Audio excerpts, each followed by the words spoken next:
Vivienda tradicional Achuar. Arquitectura que sintetiza los valores culturales de un pueblo para convivir sosteniblemente con el medio ambiente, involucrando conceptos y técnicas constructivas que responden a la accesibilidad de los materiales y procesos experimentados en su entorno, ubicado en la provincia de Pastaza. Tradicionalmente los achuar han usado el siguiente criterio para seleccionar el lugar. Debe estar cerca a un río u otra corriente de agua para lavar, cocinar y pescar. Debe estar cerca o rodeado por selva densa, para asegurar un constante suministro de madera. La localización de la casa debe ser en suelo fértil, para tener éxito en la agricultura. Debe estar situado en un área poblada con suficiente casería. Debe estar suficientemente distante de los otros para así no tener que compartir la tierra con vecinos. Debe estar ubicado en una ladera para prevenir inundaciones y para que sea un punto estratégico de defensa. La comodidad del ambiente interior, a más de la protección que representa, es imprescindible para la estancia diaria. La temperatura interna de la vivienda se ve regulada por el reflejo de rayos solares por el material del techo y las corrientes de aire que se internan por aberturas de las paredes. Llevan al humo de sus hogueras, el aire caliente y seco a la parte superior, siendo desalojados a través de la cumbrera. Las medidas para la construcción de viviendas, chacra y mobiliario se basan en ciertos parámetros de dimensión corporal, como largo de pie, medida hasta la cintura, extensión del brazo, hombros, siendo la altura media del hombre achuar 1.6 metros. El mobiliario interior, totalmente rústico, está constituido por escasas piezas, fabricadas empíricamente y ajustadas a sus dimensiones corporales. La naturaleza en sí y las formas de árboles, rocas o topografía dan la facilidad para que, según sus métodos de adaptación, sean utilizadas en cualquier tipo de actividad recreativa, social, descanso o almacenamiento.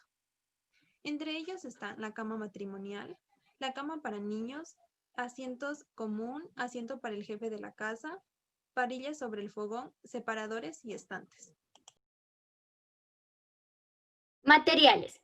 Guambula. Se la utiliza en las columnas y se caracteriza por ser una madera dura que se conserva por 4 generaciones. Pambil. Utilizada en vigas, curva y mampostería. Es madera dura y resistente a incendios. Yaíz. Se utiliza en vigas y puntales. Es una madera dura resistente a insectos. Nangay y canelo. Se los utiliza en vigas y puntales. Poseen características similares, por ejemplo, su madera, y especialmente el canelo, posee una corteza aromática. El cacao se lo utiliza para amarrar. Es una corteza de árbol. Se caracteriza por tener una corteza resistente y no se pudre. Chonta se usa para columnas, vigas, vigas curvas y puntales. Se caracteriza por durar más de 15 años. Guanta se utiliza en columnas, vigas, vigas curvas y puntales. Se caracteriza por ser resistente, flexible y es un aislante térmico. Chapi es un material para la cubierta. Es flexible, liviano, resistente a altas temperaturas. Paja toquilla. Materialidad para la cubierta. Es flexible y liviana. Entre la terminología más destacada se encuentra mucuy, que son los pilares laterales, y pau, vigas horizontales. Proceso constructivo.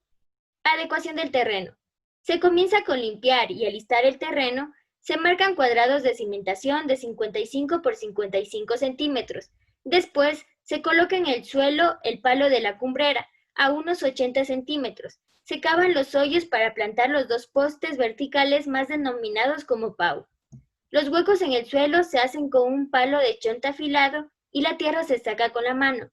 Cuando la mano ya no alcanza, se utiliza un palo de guarumbo o una guadúa, partidos en la punta, de manera que se llenen de tierra con la presión. Las puntas de los postes se labran a manera de horquetas para contener los travesaños.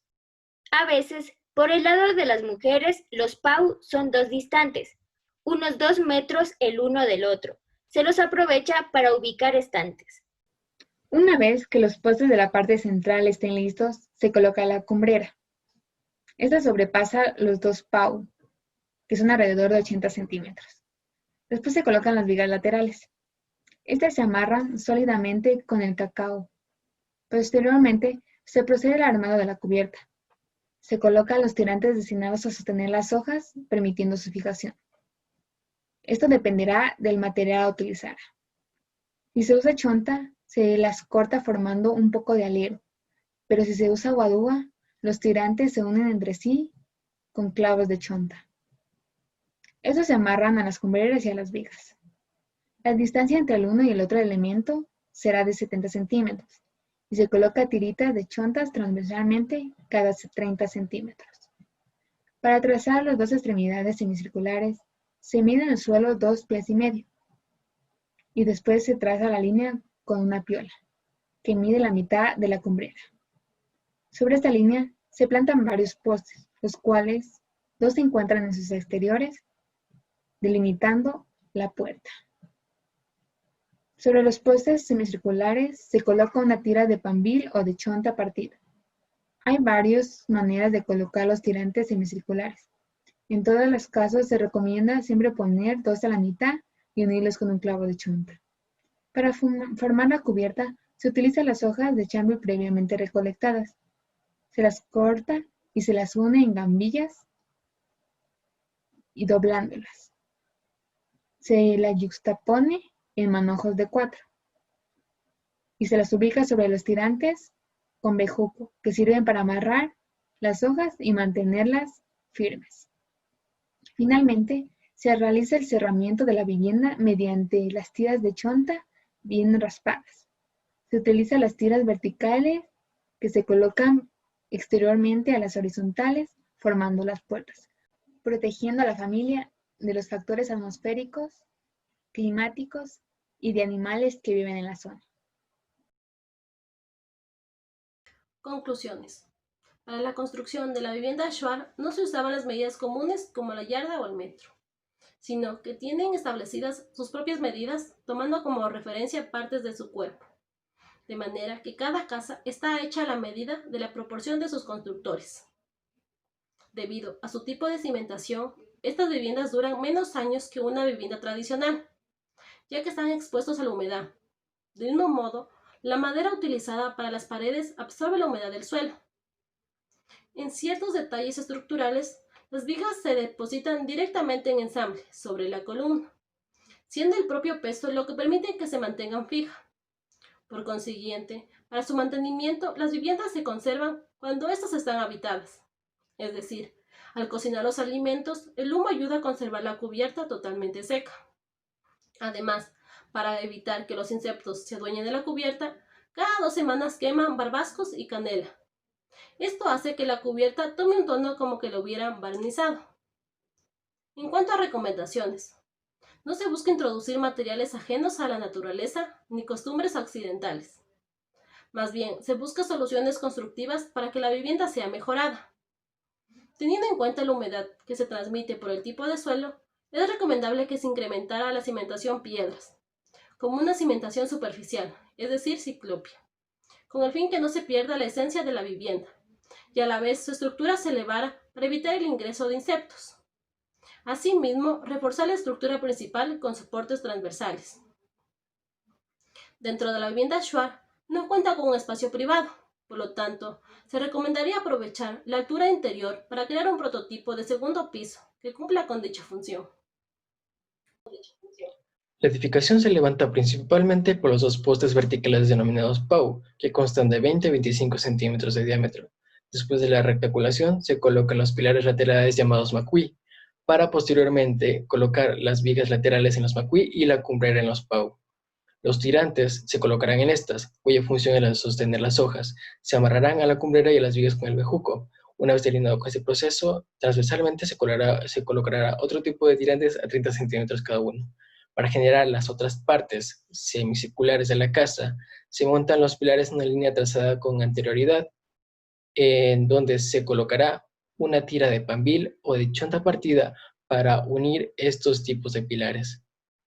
Casi al mismo tiempo, estos proceden a armar las paredes con tiras de chonta bien raspadas y, sobre todo, a generar el espacio interno. Consecuentemente, también generan el techo con hojas de palmeras secas que se colocan en los tirantes y se aseguran con el bejuco. Una vez que se ha puesto la cubierta, se prenden en el interior varios fogones para humearla y evitar que entre un gusano llamado sec. La leña debe ser de cedro porque desprende un humo amargo. También evitan cocinar ciertos tipos de comida que traigan moscas. Sin duda es una obra bastante tradicional y allegada a la cultura del oriente amazónico ecuatoriano. Muchas gracias por atender.